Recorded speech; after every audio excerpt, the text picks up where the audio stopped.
for SSAs to tell us. We would look at data we already have, so we already get reports on employment data, we already get data on authorizations, we get data on billing, so we would use in our assessment everything we already have, but then ask the SSAs to give us like really 2 more questions. Why does the individual need it? What's going on? Like why do you, like what's the reason? And it's good. And then, you know, what are those goals and targets for the next year? So what is the individual going to be working on? And then it's hopefully a click of the button and it works and it's quick. We don't want to delay the authorization process or delay in any way someone getting the Voc Hab service. Right now, I'm in a meeting with Medicaid. It seems like they would expect us to report to them on a quarterly basis how many people are needing those extensions and what's going on. Okay? Yeah. One thing real quick, that as the work group looked at this and time limitations, that they talked about other states, they visited with other states, that and we asked, okay, how are you implementing pre-vocational services in your state? What do your plans look like? What's your person-centered planning process? How do you oversee that process? And so all of that information was gathered from 8 other states, and most of them have time limitations to that pre-vocational service. So that also contributed to that discussion and that decision making. Yeah, so like Kelly said, we looked at 8 other states to see what they were doing, spoke to many of the states, let the stakeholder, our work group, talk to the other states. I will be honest, as most states have a pre-vocational service, but the pre-vocational services do not look like us in Ohio. Other states do have sheltered employment, but Medicaid funding is not paying for it. So New Jersey, vocational rehabilitation dollars pay for it. In Missouri, education, the Department of Education in Missouri actually pays for sheltered work for it to be maintained. The only state that I could get close to that looked similar to us was New York, where they were using Medicaid dollars to pay for long-term employment and sheltered work. And in 2014, CMS came in for something else, like totally different residential side, and they got wind of what was happening in sheltered work, and that stopped. There was no new entries into sheltered work, period, with Medicaid money in 2014.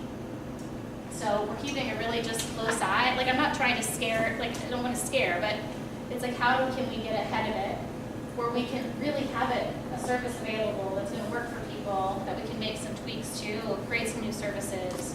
So, but yeah, New York right now, at the time I talked to them, they had to report quarterly to CMS on how they were transitioning Medicaid dollars away from that long-term, long-term sheltered work. What I will tell you is New York took an interesting approach that we put in our plan, is they understand the value of multiple types of work opportunities for people with disabilities. Does that make sense? So they value sheltered work, and having that be an option for individuals. They understand they can't use Medicaid funding to do it.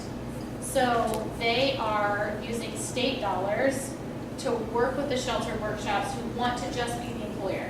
Like, if you really, your part is being the employer of individuals with disabilities, let us work with you to rearrange your business plan so that you can continue to employ individuals, you can continue to be that employer, but that you're doing so without Medicaid dollars, that you kind of are looking at your contracts, restructuring your business model, where you take on being that employer. And the employers, families seem really happy with that in New York, so we did put that in our plan, that if we could have money through the budget, that we would use some of those dollars to provide training and technical assistance to those sheltered workshops who wanted to be the employer and not the employer and provider, to really get some strategic planning, business model tweaking, to be able to run as a business to maintain being an employer for individuals. So they wouldn't be able to do so long-term with Medicaid money, but that we would get some support to them, that if they wanted to be the employer, they can. What we want in Ohio is, how can we have those choices for people where there's multiple ways that you can work, but no, here's what Medicaid can pay for, and here's what they can't, and if they can't, is there other ways to help it kind of it to work. I mean, that sheltered workshop's still going to have to take on, there is a lot of attention right now, guys, still. I mean, after now, since, it's been about 10 years, on sheltered work and on disability-specific employment, no matter where you stand on it, you're either for it or you are not for it, and there's not a lot of like middle ground. And so there's still right now at the federal level, there's a bill introduced to get rid of sub-minimum wage. And there's a lot of advocates out there who are going to work really hard to have it not be there. And so I think it's really, again, that time of how can we collectively all come together in Ohio and figure out how we can have multiple ways individuals can get jobs, but no, this is what Medicaid can do, this is what it can't do, and how we can kind of create that system of time. So New York is doing that, and we didn't make that ask of our work, is if we can have some budget dollars to really start working with some of these larger employers, even smaller employers, who wanted to step away from Medicaid and be the employer, that we would help do that. The wage issue, I know you guys stick with me. I'm long-winded. I'm trying to give you all the information. So the 50%, the wage piece, we do feel like we have a solution for that as well. That would reduce the impact. So if you look at the 50% regulation, in every regulation, it really is how you look at it. Many would say there isn't flexibility, but there is flexibility in how you interpret something. And so if you look at it as a wage per hour per job, the impact is thousands across Ohio, right? Like, I mean, thousands.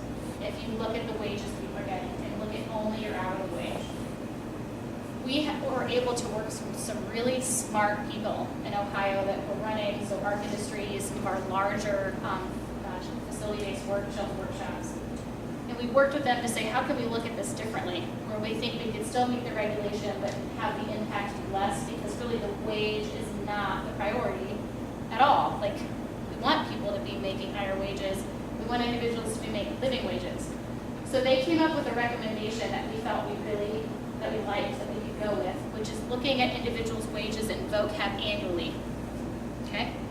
So instead of looking at a wage per hour per job, let's look at what somebody makes in a year in Voc Hab and have that be part of that discussion that a service and support administrator should be having with an individual about somebody's place on the path and their goals and targets and what they want to do. That wage fits right into that. So right now, I'm going to get a little technical, so I'm sorry families, but for the technical, but any provider who's doing an employment service in Ohio right now has to yearly report to the county board, the SSA, on how the individual's doing in that employment service. So like what they've been working on, how they're doing accomplishing their goals, what maybe changes they think needs to happen.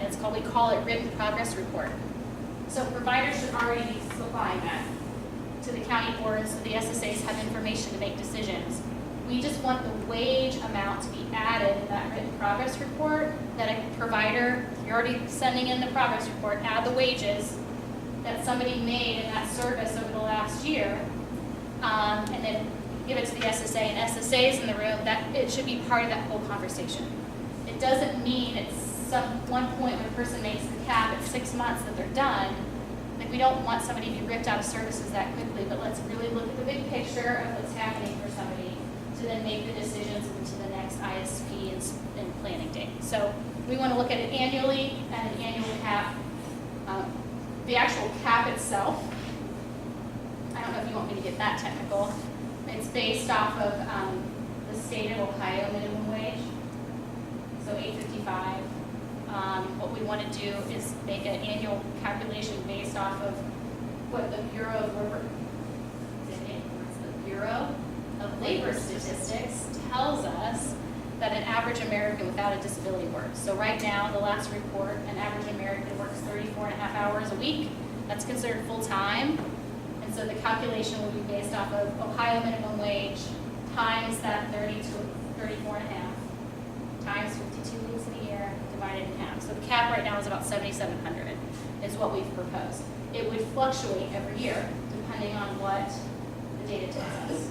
Again, we don't want that wage information, I can't say it enough, to be the dictator of any service that somebody gets or doesn't get. Like, we've really got to think about somebody's skill set and their place on the path and their goals and targets. Did I forget anything? So those are the big pieces. We gave it to the work group in December. We got a new director in January. So we reviewed everything with Director Davis in January. We meet with the work group again in February. Next week. So it is February, so Thursday, next week, to basically go over when we'd like to implement everything. So like right now, it is, here's our timelines, like we'd like to have the rule ready by July of 2020. We'd like to have the current Voc Hab rule updated by July of 2020. So we still need to kind of work through the dates with our partners. So everything that I told you when we meet in February, so next week, they could tell me, we don't like this part. And so then I'm gonna have to take back and then kind of work on any kind of tweaking. But most have been pretty happy with where we've landed right now. We've really tried to listen to what everybody's told us, kind of where the biggest concerns are. So we are gonna also look at just kind of tracking more how many people are getting services in their community. So that's something else that we want to look on, but it's not a big impact to vocab. So I have just given you 45 minutes of a lot of talking, and so I'm going to stop talking, and I want to answer your questions that you might have for me, concerns, things that you want me to know, things that you want me to bring to the group on Thursday next week. Don't be quiet on me. Oh, I remember what I was going to say now. So while you're thinking, It's going to look silly on that. Yes. While you're thinking, one of the other pieces of the plan is just really, there's a lot of training and tools and discussions that need to take place with provider agencies and county boards as we implement all of these changes. So we're also really talking about what tools do we need, what conversations do we have, what training has to take place, so that all of that is also taking place alongside these changes. I think it's important to keep in mind how I talked about in the beginning, those other services. Voc Hab is not the only service. We've got career employment support service, we have a career planning service, we have some people who are using our homemaker personal care service, which is what you see typically at home, to support them at work. Because what they need at work is really more aligned with the homemaker personal care service. So part of all of this, I don't want you to leave today and be like, we're not gonna have the service, my son or daughter to be home, they're not gonna get what they need. That is not what we want. We don't want SSAs to feel like there is not gonna be services that you can authorize for individuals. We really need to work on provider capacity, like having providers who deliver the services and deliver the services in a different way. But there is flexibility within our system to support individuals through an array of services. We just have to get comfortable in knowing what the services are and how we use them and when we can authorize them. We got to get providers comfortable in using them, right? And kind of just the whole system kind of caught up to it all.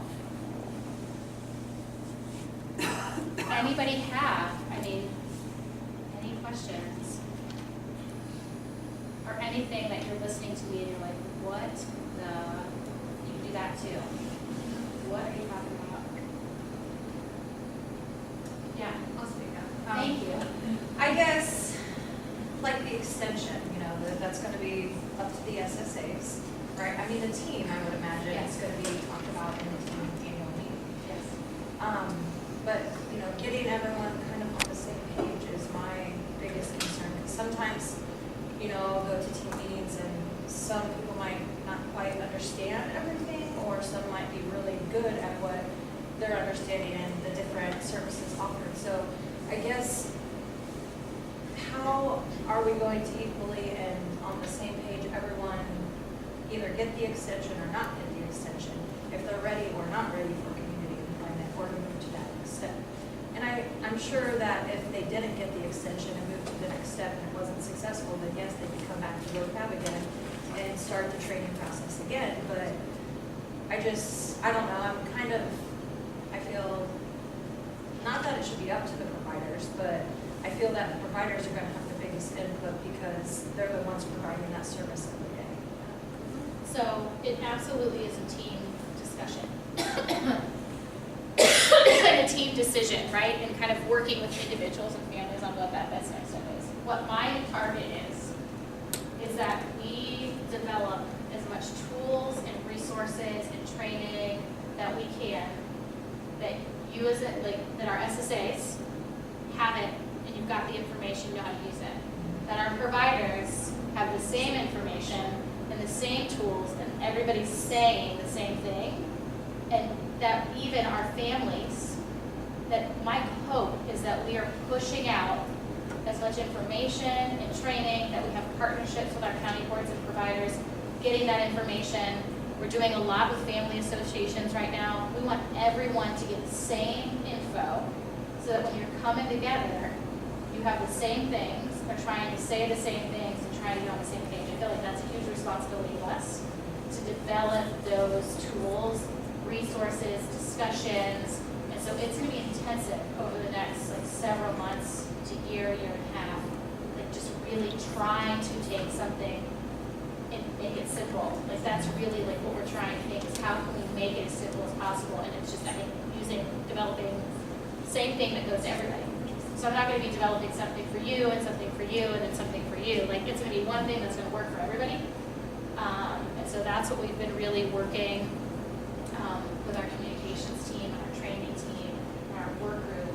Because that's what we want to do, is that we're all speaking the same. And everybody has, in my mind, the same responsibility. Because when a provider comes and goes to an SSA, and SSA is I don't know what you're talking about. That's not a good scenario. When a SSA is going to provider, the provider's I have no idea what you're talking about, I can't do that, it doesn't help. Then when you're going to families and you both are saying different things, it's only just makes it a confusing, scary, overwhelming process. And so we may not always get it right. I'm going to guarantee you, I'm not going to have the right information out there for every person for when you need it when. But what I hope that you do is you feel comfortable in reaching out to us and let us be part of that conversation with you. Kelly will come out. If we need to send more people, who will come out to just help figure it out. But we aren't going to know the intricacies and the details of your county board or your agency. Then you got to invite us in, right? If you invite us in, we want to be part of the solution. So that helps. We all have got to say the same thing. And I agree. I just feel getting the message out to everyone, parents, providers, HPC providers, everyone to be on the same page. I feel like that's going to be the biggest gap.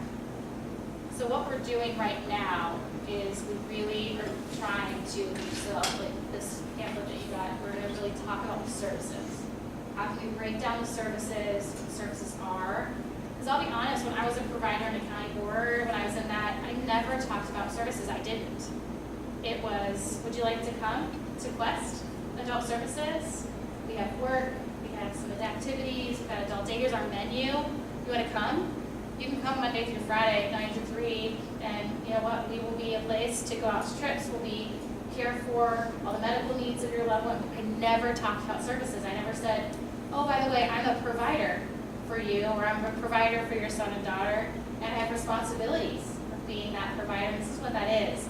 And so what are your goals and targets? How can I make that work? Well, we just didn't do it. It was, I was probably I will admit my wrongdoings. Here's mine. That's what we are.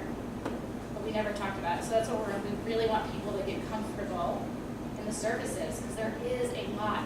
There's limits to all of them, but there's a lot of flexibility in my mind within a lot of them. It's a great question. Yes? I have been on both sides, working at the workshop and working in the community.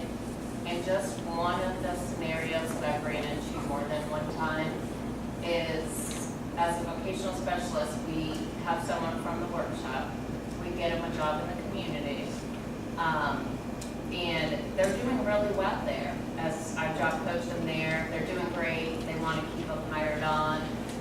We have their meeting and they miss the workshop. They miss their friends. Yep. And these are people that have not even, they're young, that have only been here maybe 3 or 4 years. So they quit that job.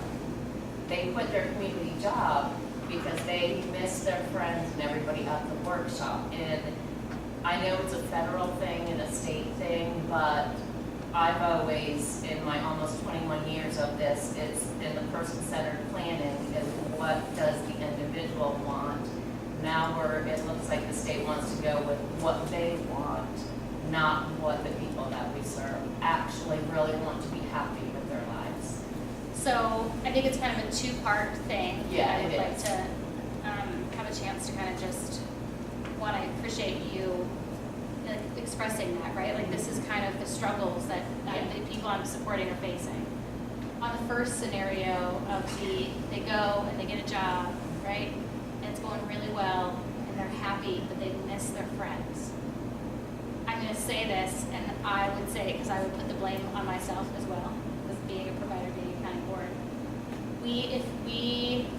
And I'm not saying it to be offensive, like I'm just going to say it, please don't take me the wrong way. We, in our person-centered planning, have to, in that planning, understand what someone needs, wants, enjoys. We have to use the Medicaid services to connect to that need, right? But we can't forget about the wants, the interests, the likes, the preferences. Within our planning, we could help somebody work in the community, but if we understand the importance of friendships and the value of those friendships, we just can't be going towards the employment goal without thinking about what that person needs to be happy. Does that make sense? And so I think that that's kind of our responsibility as a team to not lose sight of, yes, we're going to help you get to that employment goal, but you cannot forget about what they need to be happy. And we have services and providers, we should, that can then support that person if they want to work in the community.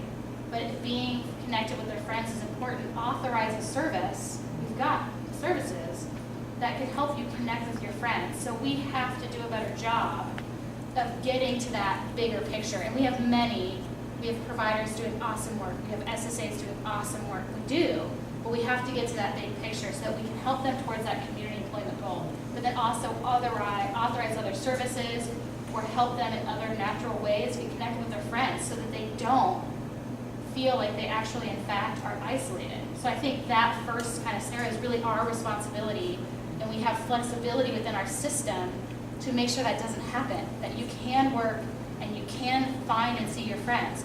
But it may not be I see my friends Monday through Friday, 9 to 3, because maybe I'm working.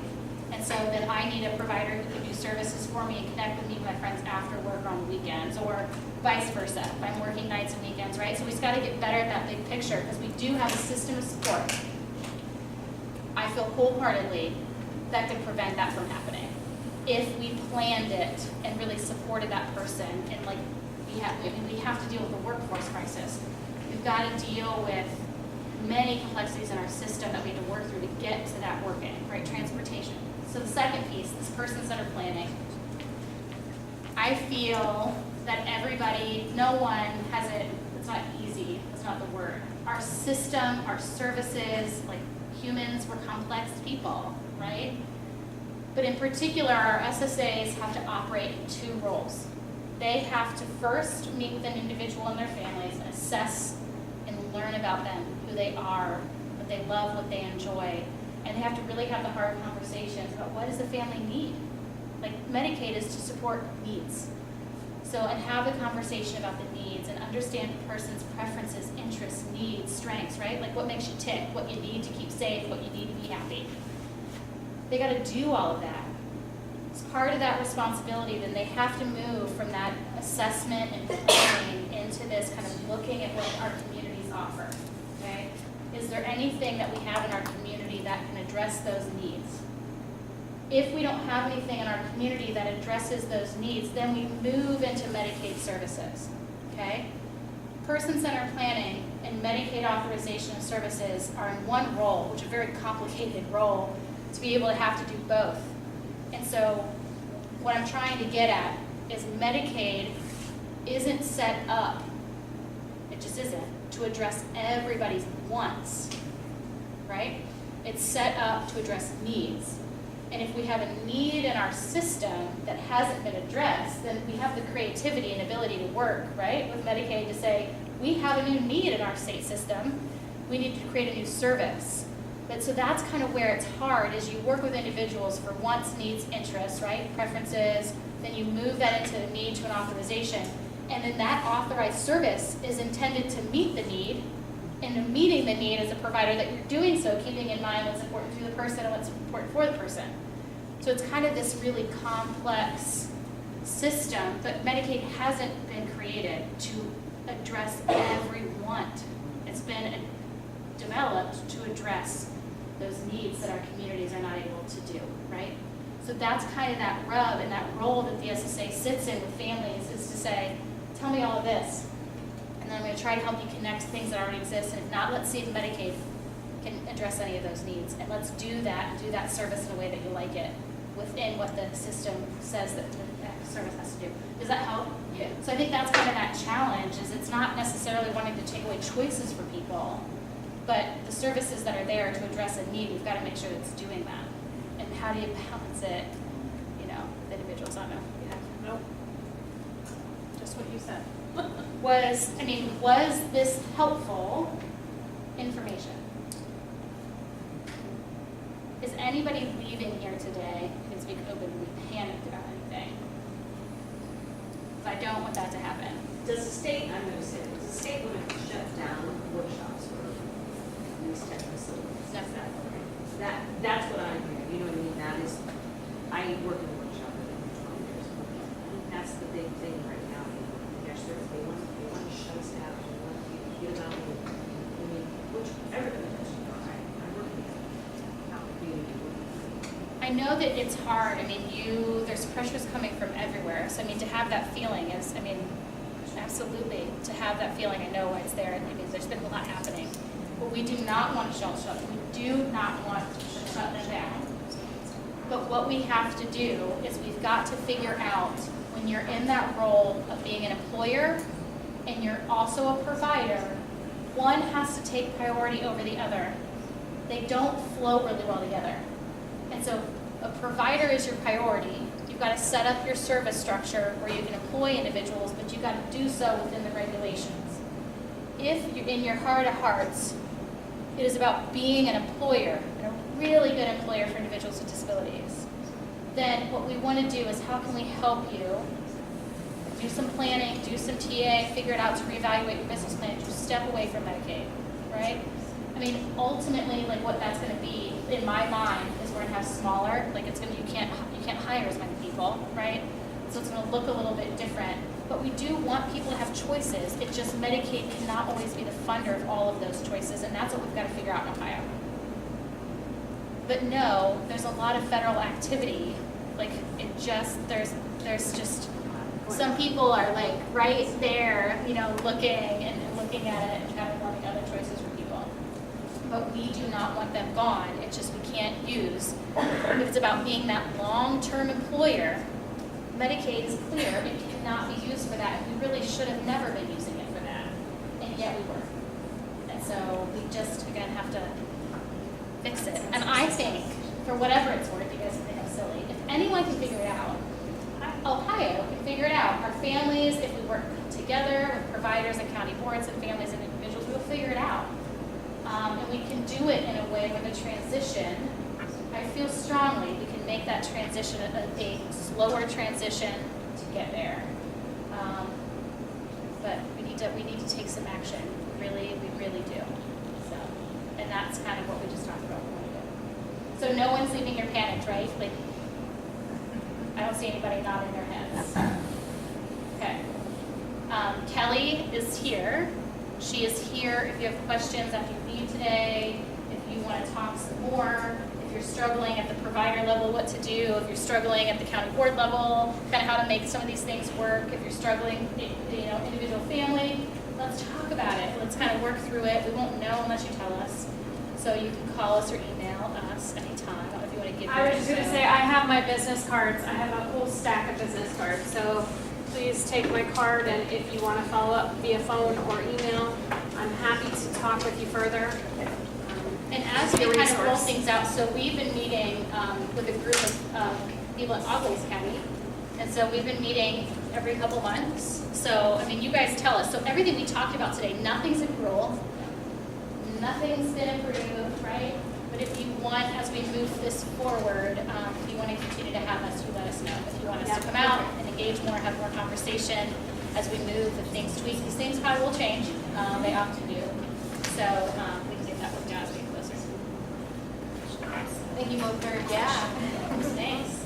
Have a good evening. Stay dry as much as possible.